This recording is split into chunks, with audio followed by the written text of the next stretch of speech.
요한복음 16장 24절 우리 다 같이 합독합니다. 지금까지는 너희가 내 이름으로 아무것도 구하지 아니하였으나 구하라. 그리하면 받으리니 너희 기쁨이 충만하리라. 아멘. 여러분이 오늘 이 자리에 앉아 계시는데 한번 생각해 보십시오. 뭘 생각하냐면 내가 이 자리에 있기까지 누가 나를 위해서 기도를 해줬을까? 또 기도해 준 사람 중에 어떤 사람이 나를 위해서 기도를 많이 해줬을까? 그것을 한번 생각해 보자는 거예요. 제가 왜 이런 말씀을 드리냐면 우리의 삶뿐만 아니라 우리의 이 땅의 모든 것들이 사실은 기도에서 출발하거든. 기도가 없이 되는 게 없어요.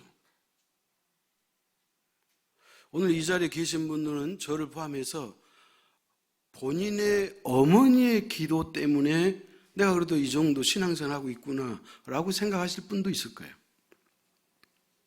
어떤 사람은 형제들이 그렇게 기도해가지고 그 형제들의 기도의 열매로 오늘 우리가 이 자리에 있을 수 있어요.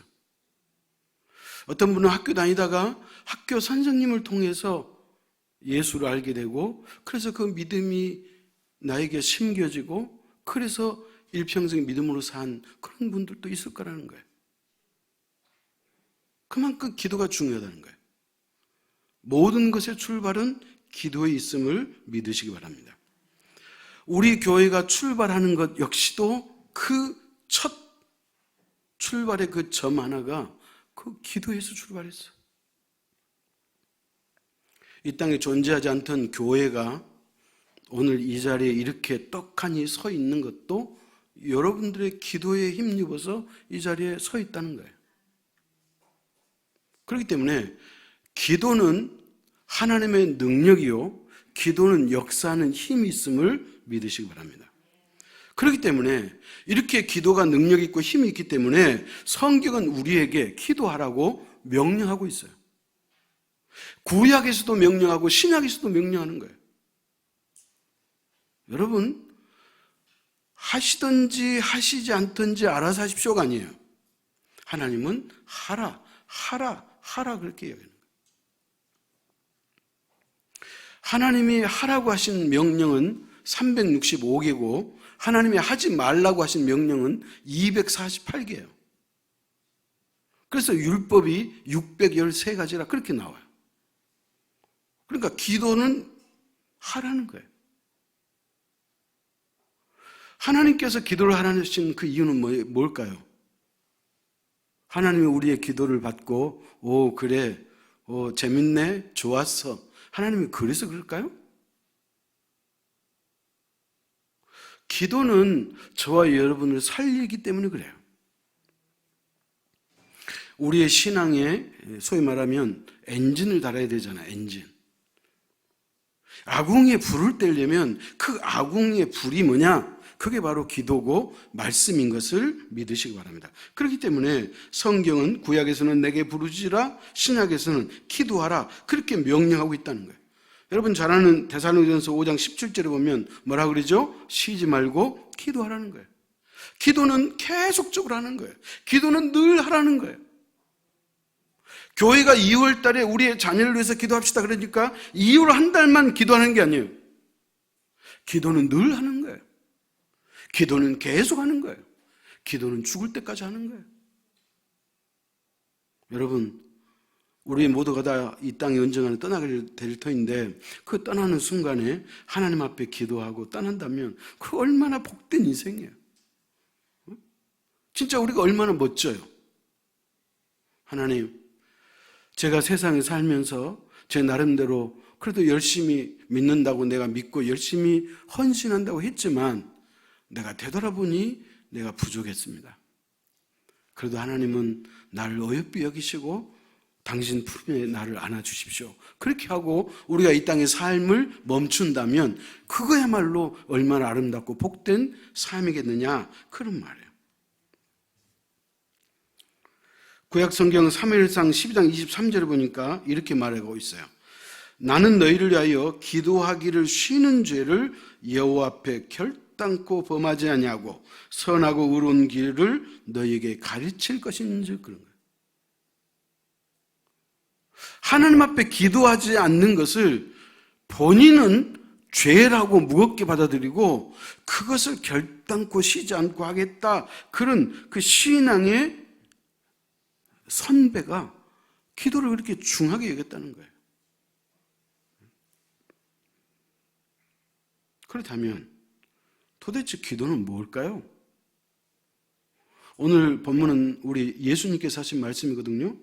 지금까지는 너희가 내 이름으로 아무것도 구하지 아니하였으나, 지금 우리가 예수님의 이름으로 기도하죠. 예수님의 이름으로 기도하는 이유가 뭔지 아시죠? 주님께서 우리에게 너희가 나에게 기도할 때 내 이름으로 하라 그래서 우리가 주님의 이름으로 기도하는 거예요. 자, 그러면서 뭐라 그러죠? 구하라 그리하면 받으리니 그런 거예요. 기도하면 뭐예요? 받는다는 거예요. 세상에서는 우리가 씨를 뿌리고 우리가 가꾸어도 못 얻는 경우가 있어요. 그러나 기도는 결코 못 얻는 경우가 없어요. 그래서 하는 말이 있잖아요. 기도는 공짜가 없다는 거예요. 기도는 공꽃이 없어요. 하나님이 반드시 응답하신다. 그렇게 말씀하고 있는 거예요. 그러니까 우리가 기도하면 응답을 받을 것이고 응답을 받으면 어떤 결과가 나타나느냐? 우리 안에 기쁨이 충만해진다는 거예요. 기쁨이. 여러분, 요즘 세상에 웃을 일이 별로 없잖아요. 별로 기쁨이 없잖아요. 근데 오늘 성경에 봤더니 주님께서 하신 말씀이잖아요. 너희가 기도하면 그 기도의 응답을 받을 것이고 그 응답을 받을 때 기쁨이 어떻게 된다? 충만해진다. 충만해져. 어떤 사람은 기도할 때 의무감으로 한다면 그 기도는 어렵고 힘든 기도가 되는 거예요. 의무감으로. 목사가 하라니까 겨우 한다는 것은 그것은 뭐랄까요? 기쁨도 없고 흥도 안 나고 그럴 수 있다는 거예요. 여러분, 만약에 기도를 강제성으로 하라고 한다면 여러분 어떻게 기도가 재밌겠어요? 그건 짐이죠, 짐. 강제로 하는 것은 짐이에요. 국방의 의무를 지키기 위해 군에 간 청년이 몇 사람이나 기쁨으로 가겠어요? 우리 명성이 형제도 이제 정말 초등학교 1학년 때 우리 교회 왔는데 지금 군대 갔잖아요. 그러니까 의무는 그런 거예요. 의무는 사실 어쩔 수 없이 마지못해서 하는 것이지 사실 기쁨은 없어요. 그것을 행하지 않으면 처벌을 받기 때문에 그렇게 하는 거잖아요. 그런데 우리가 기도를 의무적으로 한다면 그것은 힘든 것이고 불행한 것이고 기쁨도 없고 재미도 없는 것이다. 그런 말이잖아요. 그러므로 사랑하는 성도 여러분, 오늘 주님께서 구하라 그리하면 받으리니 너희 기쁨이 충만하리라고 하기 때문에 우리가 일단은 기도하자는 거예요. 왜? 기도하면 받으니까. 기도하면 받으니까. 주님께서 주신다고 약속했으니까. 그래서 우리가 기도하고 그래서 응답을 받을 때 그 기쁨이 우리를 충만하게 한다고 말씀하고 있는 거예요. 그러니까 이런 기도의 맛을 우리가 체험해야 되지 않겠어요? 평생 우리가 예수를 믿고 교회를 다니고 우리가 기도한다고 할지라도 정말로 기도 응답을 받지 못해가지고 우리의 마음에 기쁨이 없다면, 그런 경험이 없다면 그 사람들은 좀 더 열심히 해야 되지 않겠어요? 적어도 하나님이 어떻게 나의 기도에 응답해 주셨고 역사하셨는가를 우리가 체험해야 되지 않겠느냐, 그런 말이에요. 기도하면 받아요. 근데 야고보 사도, 예수님의 친동생 야고보 사도는 또 뭐라고 얘기했냐면 너희가 기도해도 받지 못하는 것은 욕심으로 구했기 때문이요 너희가 기도하지 않았기 때문이다. 또 그렇게 말씀해요. 기도할 때 그 기도가 어떤 개인적인 나 중심적인 이기적인 그런 기도는 역사하기가 어렵다는 거예요. 그러니까 두루두루 좋게 하는 기도가 더 좋겠잖아요. 응? 나를 위해서 기도하면서도 또 우리 교회 성도를 위해서, 몸이 연약한 분들을 위해서, 또 여러 가지 어려움 때문에 고통당하는 사람을 위해서 내가 기도하면, 나를 위해서 기도하기도 하고 내 형제를 위해서 기도하기도 하면 그 기도가 하나님이 받으시기에 아주 합당한 기도고 기분이 좋으신 기도라는 거예요. 기뻐 받으시는 기도라는 거예요. 그렇기 때문에 우리가 기도를 해도 그렇게 기도를 해야 된다, 그런 말이에요.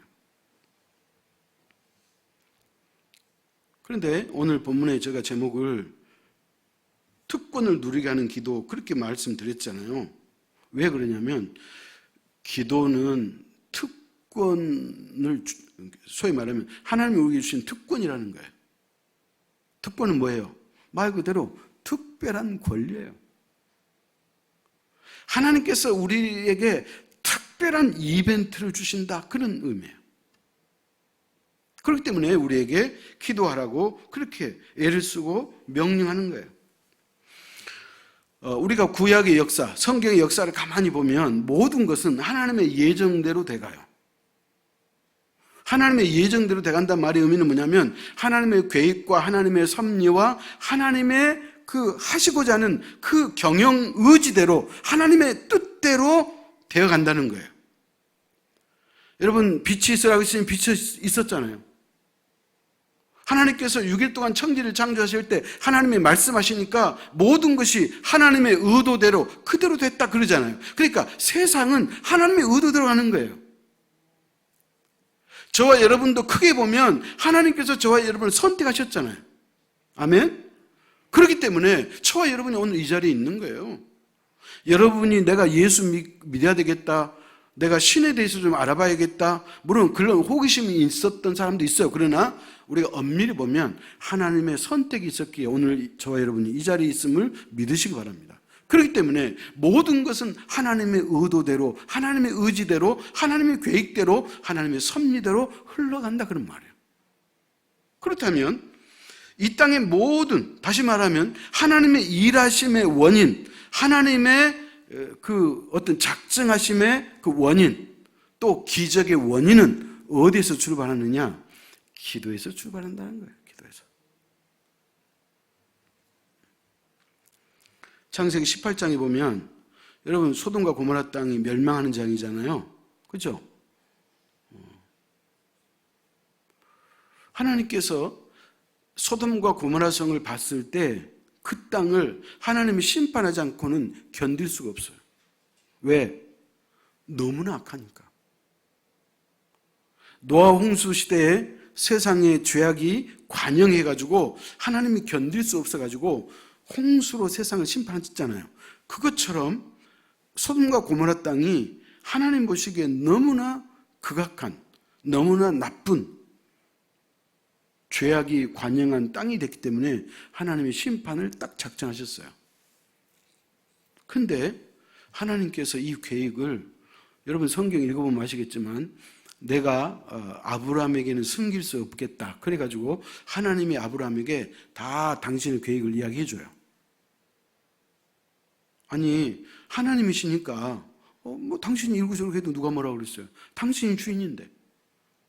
세상은 하나님의 마음대로 다 하실 수 있는 그런 권리도 갖고 계시고 그런 능력도 갖고 계신 분이잖아요. 근데 하나님께서 아브라함에게 세세하게 설명을 해줘요. 내가 소돔과 고모라 땅에 이만저만 해가지고 가만히 놔둬서는 안 되겠다. 내가 유황불로 저 땅을 심판하겠다. 그렇게 이야기를 해줘요. 근데 아브라함이 그 이야기를 듣고 보니 그 땅에 누가 살죠? 자기의 조카 롯이 살고 있는 거예요. 롯의 가족이 살아요. 근데 그 땅을 하나님이 불러 심판한다 그러니까 어떻게 해요? 아브라함이 하나님 앞에 기도해야죠. 그래서 기도하잖아요. 하나님의 소돔과 고모라 땅을 심판하는 것은 맞습니다. 걔들은 심판받아 마땅합니다. 저주받아 마땅합니다. 그런데 만에 하나 그 성에 50명의 의인이 있다면 그 사람들은 억울하잖아요. 지금 아브라함이 하나님의 마음을 살며시 지금 소위 말하면 심판을 멈추게 하시려고 아브라함이 하나님 앞에 그렇게 기도하는 거예요. 하나님이 그래? 그러면 의인 50명 있으면 내가 멸망하지 않겠다. 이 말의 의미는 뭐예요? 50명이 없다는 얘기예요. 그러니까 아브라함이 아이고 하나님 제가 한 번만 더 말씀드릴게요. 그래서 45명, 40명, 30명, 20명, 10명까지 내려가잖아요. 그래서 하나님이 그 소돔과 고모라 땅을 심판하시는데 아브라함이 기도한 대로 누구를 구출해줘요? 롯의 가정을 구출해줘요. 그래서 롯과 그의 아내와 두 딸이 있었는데 아내는 뒤돌아보지 말았는데 뒤돌아본 거로 소금 기둥이 돼가지고 멸망했고 그래서 아버지하고 두 딸이 그 소돔과 고모라 땅에서 구원을 받았어. 그러면 그 사람들이 아브라함의 기도가 없었더라면 그들은 살았을까요? 죽었을까요? 응? 죽었어요. 하나님께서 소돔과 고모라 성을 심판할 때 뭐라고 줄 아시잖아요. 내가 아브라함을 생각하사 그 땅에 있는 롯의 가정을 내가 구출하겠다 그런 거예요. 누구를 생각했다? 아브라함을 생각했다. 왜? 아브라함이 하나님 앞에 기도했기 때문에. 사랑하는 성도 여러분, 하나님은 우리의 기도에 관심을 갖고 듣고 계심을 믿으시기 바랍니다. 여러분이 하나님 앞에 기도할 때 여러분의 기도를 한번 관심 있게 들어보십시오. 마음을 다해서 한번 드려보십시오. 그러면 하나님께서 우리의 기도를 듣고 그분이 역사하시는지 안 하시는지. 그러니까 이 롯이라고 하는 이 가족이 그 구사일생으로 살아남을 수 있는 그 결정적인 원인, 그 출발은 아브라함의 기도에 있었다고 말해요. 그러면 아브라함의 기도에 있었다면 이제 아브라함의 입장에서 생각해 봅시다. 하나님이 소돔과 고모라 땅을 아브라함이 바라보니까 멀리서 그 유황불이 내와갖고 그 도시를 태워가지고 연기가 나는 것을 아브라함이 목도했거든요. 근데 롯이 살았잖아요. 그럼 아브라함이 기도한 대로 응답이 됐어요? 안 됐어요?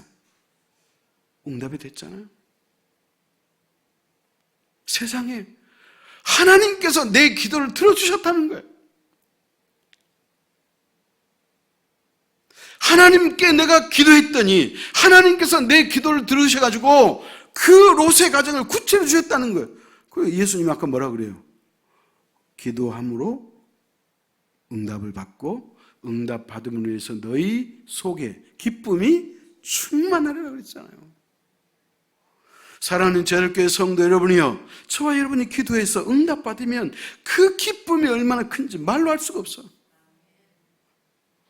제가 목회 생활이 가장 힘들었던 때가 문경이었어요. 문경에서 제가 시골 깡촌에서 7년 목회했는데 그때마다 하나님께서 까마귀를 보내주셨어요. 여러분 생각해 보세요.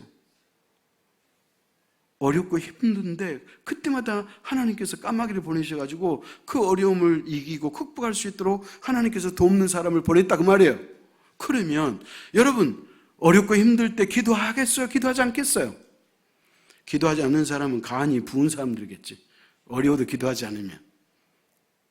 그러니까 그 응답 받은 것보다 더 중요한 기쁨이 있네요. 그건 뭐냐면 하나님이 내 기도를 들어주셨다는 거예요.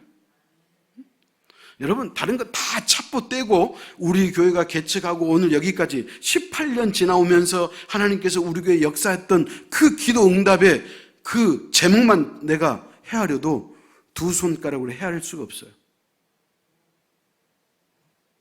여러분 그렇기 때문에 예수님이 뭐라 그래요? 너희가 기도하라. 기도하면 응답받는다. 기도하면 내가 주겠다. 그리고 그 응답 받은 것으로 끝나는 것이 아니라 너희가 응답 받을 때 그것으로 인해서 더 기쁨이 충만하리라. 제일교회 성도 여러분이요, 사실 우리가 2월 달만 기도하자는 의미가 아니에요. 그러나 2월 달에 우리가 우리의 자녀를 위해서 기도하기를 우리가 약속했다면 우리가 함께 기도함으로 말미암아 우리가 함께 이 신앙의 엔진을 살려내자는 거예요. 우리 교회 영적 분위기를 바꾸자는 거예요. 너도 나도 이 기도 때문에 기쁨이 있고 충만하면 여러분 우리 교회 분위기가 달라질 거잖아요. 목사님은 목사님대로 광고 알아서 해라 그러고 나는 나대로 신앙생활을 한다면 그것처럼 퍽퍽한 신앙생활이 없어요. 재미가 없어요. 여러분 신앙은 재미가 있어야죠. 여러분 이 기도의 특권을 발견하고 누릴 수 있기를 축원합니다. 자, 그렇다면 우리가 기도의 특권을 누리려면 제가 오늘 두 가지만 이야기할 거예요. 첫째는 구해야 해요. 기도해야 돼.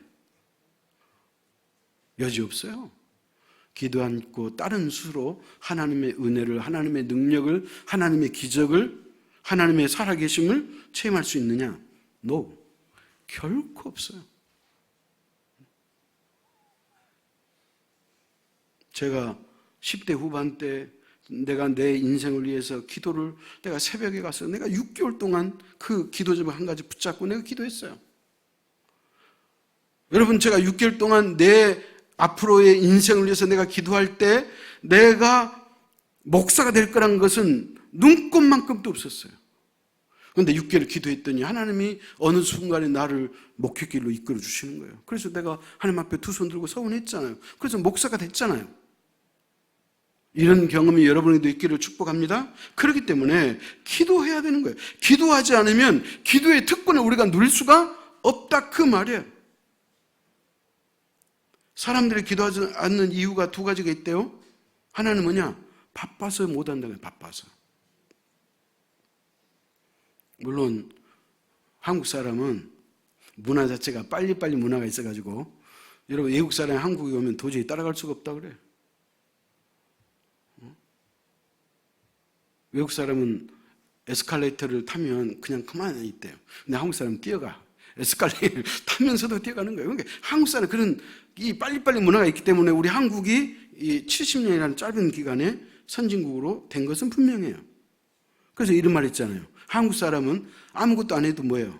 바쁘다는 거예요. 너무 바쁘다는 거예요. 또 우리가 교회에서 헌신하고 봉사하는 것도 마찬가지예요. 물론 교회에서 헌신하고 봉사하기 때문에 교회가 존재하는 것이고 교회가 맞물려 돌아가는 거예요. 그러니까 그 헌신자들에게 우리는 감사함이 있어야 돼. 누가 됐든지 간에, 무슨 일이든지 간에. 자, 그러나 한 가지, 내가 교회를 위해서 열심히 헌신하고 봉사한다고 해서 기도를 멈추면 되겠느냐? 그렇지는 않다. 헌신은 헌신대로 여러분이 하시지만 또 그 은혜를 하나님이 주시겠지만, 그러나 뭐예요? 기도하지 않으면 특권을 누릴 수가 없어요. 기도하는 자만이 하나님이 주시는 그 특권을 우리가 누릴 수 없다, 그렇게 말하는 거예요. 토우저라고 하는 신학자가 이런 말을 했어요. 제가 한번 읽어볼게요. 열심 있는 그리스도인들이 범할 수 있는 가장 보편적인 과오는 주의 일에 너무 바빠서 하나님과의 교제를 게을리하는 일이다. 이렇게 하나님과의 교제를 게을리하는 사람들은 머지않아 주의 일에 대한 의욕조차 잃어버리고 시험에 들게 될 것이다. 그러니까 주의 일을 열심히 하는 것은 감사하고 축복받아 마땅해요. 그런데 기도하지 않고 열심을 내면 이 다음에 이제 힘이 소진된다는 거예요. 왜? 기도를 통해서 에너지를 계속해서 충전받고 말씀을 통해서 영적 에너지를 충전받아야 되는데 그렇지 않고 열심만 내면 다음에 힘이 소진돼가지고 오히려 시험 들게 된다, 그런 말이에요. 여러분 공감하세요? 여러분 정확한 지적 아니겠어요? 자, 근데 문제는 뭐냐? 기도하지 않으면 누가 공격하느냐? 사단이 공격해요. 사단이. 이건 여지 없어요. 자, 수십 번 이야기했어요. 하나님의 영이신 성령은 어떻게든지 우리를 살리시려고 해요. 사단은 어떻게든지 우리를 방해해가지고 하나님 문으로부터 멀어지게 하고 구원에서 멀어지게 하고 결국은 멸망시키게 하려고 하는 것이 사단의 방해 공작이에요. 그렇기 때문에 그리스도인은 사단을 두려워할 필요는 없어. 아멘? 그러나 경계는 해야 된다는 거예요. 내가 아무래도 요즘에 내가 신앙이 좀 느슨하다 싶으면 사단이 여러분을 흔들 기회가 왔다, 그렇게 보면 틀림없어요. 왜 그러냐면 성경에 그 이야기 하거든요. 베드로전서 5장 8절 제가 읽습니다. 근신하라, 깨어라, 너희 대적 마귀가 우는 사자같이 두루다니며 삼킬 자를 찾나니. 우리가 깨어있지 않으면, 우리가 영적으로 우리가 힘을 놔버리면 사단이 우리를 흔들기 좋은 기회가 돼가지고 우리를 까버려 버린다는 거예요. 흔들어 버린다는 거예요. 제가 베드로전서 5장 8절을 공동 번역으로 읽어볼게요. 정신을 바짝 차리고 깨어 있으십시오. 여러분의 원수인 악마가 으르렁대는 사자처럼 먹이를 찾아 돌아다닙니다. 여러분, 우리가 깨어있지 않으면, 우리가 경계하지 않으면 반드시 넘어질 때가 와요. 반드시 사단이 우리를 흔들 때가 와요. 여러분, 그때 어떻게 하시려고요? 우리가 만약에 암벽을 타는 사람이라고 가정합시다. 그러면 이 바닥에서 천장까지 우리가 올라가야 돼요. 근데 지금 현재 우리가 중간에 멈춰 있어요. 그러면 어떻게 해야 돼요? 목표를 향해서 빠른 속도를 내지는 않더라도 끊임없이 정상을 향해서 가려고 애를 써야 되잖아요. 그런데 이제 힘이 빠졌다고 그 중간에서 방심하고 손을 놔버리면 어떻게 돼요? 떼굴떼굴 밑으로 떨어져 버리는 거예요.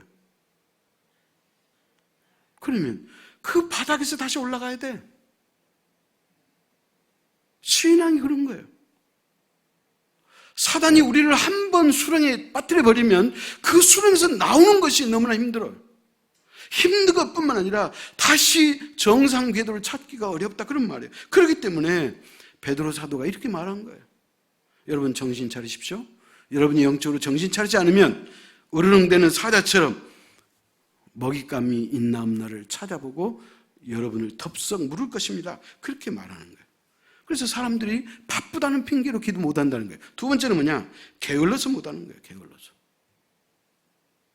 신앙을 게을러가지고 이제 못한다는 거예요. 여러분 영적 최강자였던 사람이 다윗이었잖아요. 여러분 다윗 인생은요 우리가 감히 그 옆으로짜 갈 수도 없어요. 그는 영적으로 이렇게 강자였어요. 여러분 홍한의 소년이었을 때 적장 골리앗을 무너뜨리는 사람이잖아요. 장인이면서 이스라엘 초대 왕이었던 사울이 그 사이인 다윗을 죽이려고 10년을 쫓아다녔잖아요. 죽을 기회만 있으면 그냥 창을 내던지고 뭐 별의별 방법을 다 동원했잖아요. 그래도 다윗은 살아남아요. 다윗이 사울의 추격을 피해서 도망간 세월이 10년입니다. 그럼에도 불구하고 그는 살았어요. 왜?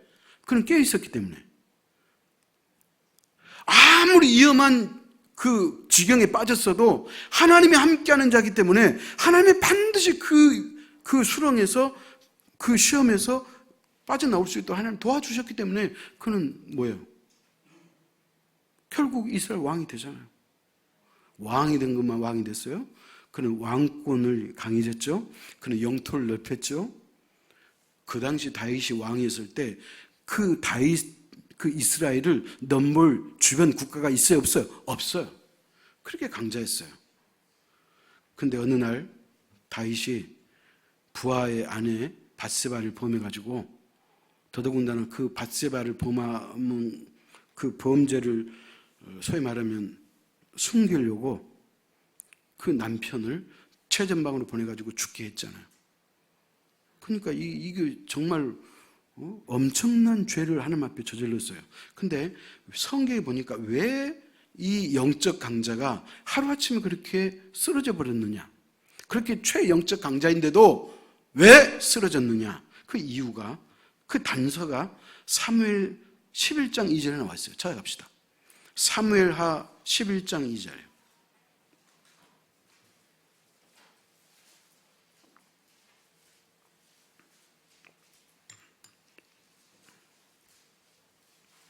같이 읽습니다. 저녁 때에 다윗이 그의 침상에서 일어나 왕궁 옥상에서 거닐다가 그곳에서 보니 한 여인이 목욕을 하는데 심히 아름다워 보이는지라. 여러분 무슨 말이냐면 다윗이 그와 같은 산전수전을 다 겪고 나서 이스라엘 왕이 됐죠. 왕권이 확립됐죠. 국가 영토는 확장됐죠. 이제 힘 있는 국가가 돼가지고 주변 국들로부터 소위 말하면 침범당할 그런 형편이 못 되는 거예요. 그렇기 때문에 얼마나 좋습니까? 마음 턱 놓고 진짜 누리고 살 수 있는 그런 환경이에요. 자, 그러다 보니까 다윗에게 뭐가 없어졌을까요? 그 전에 힘들고 어려울 때 하나님을 찾았던 기도도 없어지고 그 어려울 때 하나님을 찾았던 그 간절함도 없어지니까 이와 같이 영적 게으름 때문에 그가 넘어졌다, 그런 말이에요. 이게 치명적인 실수였어요. 그러므로 사랑하는 성도 여러분, 저는 여러분이 기도의 자리에 나올 수 있기를 축복합니다. 그 다음에 크게 두 번째로 기도 응답을 받아야 합니다. 기도의 특권을 누릴 수 있으려면 기도 응답 받아야죠. 기도를 해야 되고 기도를 했다면 뭐예요? 응답을 받아야 된다, 그런 말. 그래서 오늘 본문이 뭐라 그래요? 구하라, 그러면 받으리니. 기도하면 받는 거예요. 자, 그런데 열심히 기도한다고 하는데 기도를 못 받는 경우도 있어요. 기도는 하는데 기도 응답을 못 받아요. 그 이유를 아까도 말씀드렸듯이 한번 찾아갑시다. 야고보서 1장 6절 7절이에요.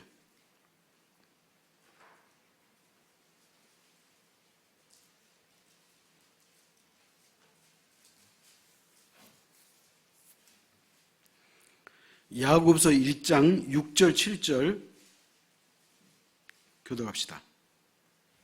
오직 믿음으로 구하고 조금도 의심하지 말라. 의심하는 자는 마치 바람에 밀려 요동하는 바다 물결 같으니.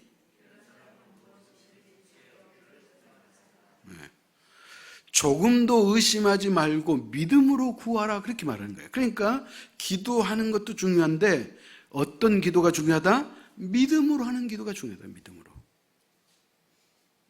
목사님 말씀 잘 알아듣겠어요. 제가 믿음으로 기도하려고 애를 쓰는데도 안 믿어지는데 어떡해요?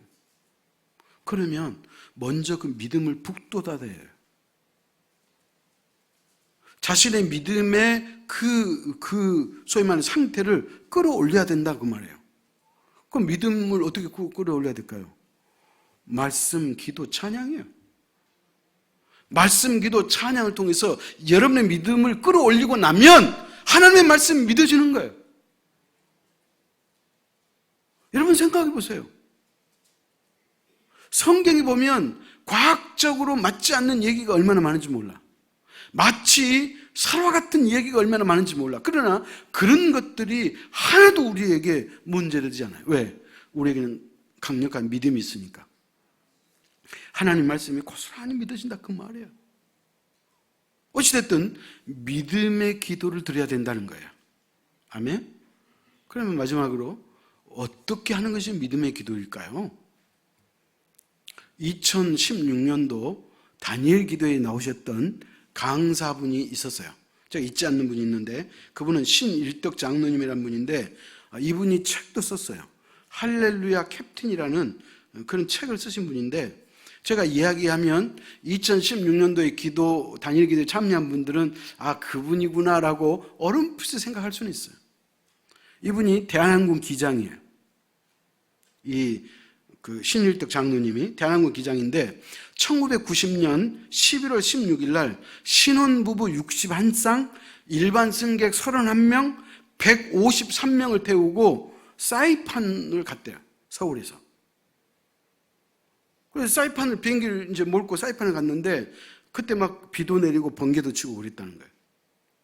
근데 이제 사이판 공항에 도착, 그러니까 착륙하기 15분 전에 비행기 유압장치가 고장이 난 거예요.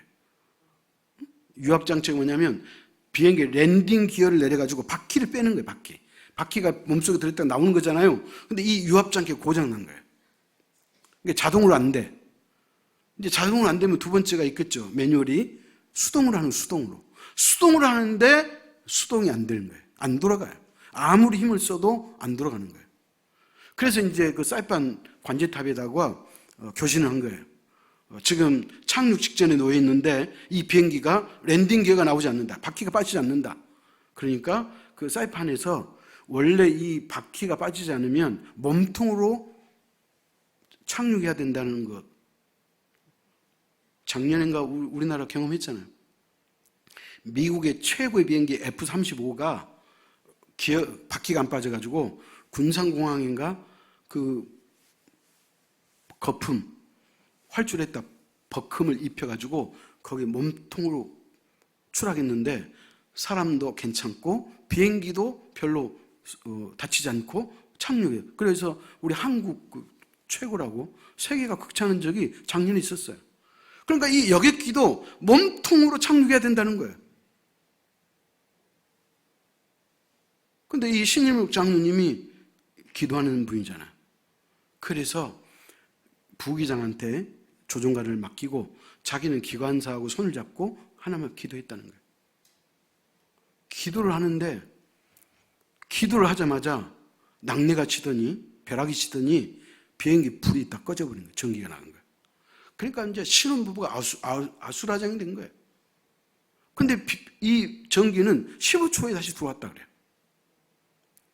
이제 그래서 그 사무장이 이제 공지했다는 거예요. 이 비행기가 랜딩기가 빠지지 않아가지고 이제 동체 착륙하니까 여러분 소지품 떨어지지 않게 잘 주의하고 어떤 자세를 취하라. 이제 이런 광고가 다 있다는 거예요. 근데 이 신일묵 장로님이 기도하는데 하나님께서 자기가 붕 뜬 그런 느낌이 오더니 선명하게 말씀을 주시더라는 거예요. 그 말씀이 어떤 말씀이었느냐? 이사야 41장 10절에 찾아갑시다.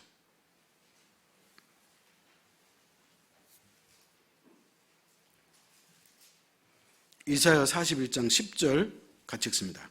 두려워하지 말라. 내가 너와 함께함이라. 놀라지 말라. 나는 내 하나님이 됨이라. 내가 너를 굳세게 하리라. 참으로 너를 도와주리라.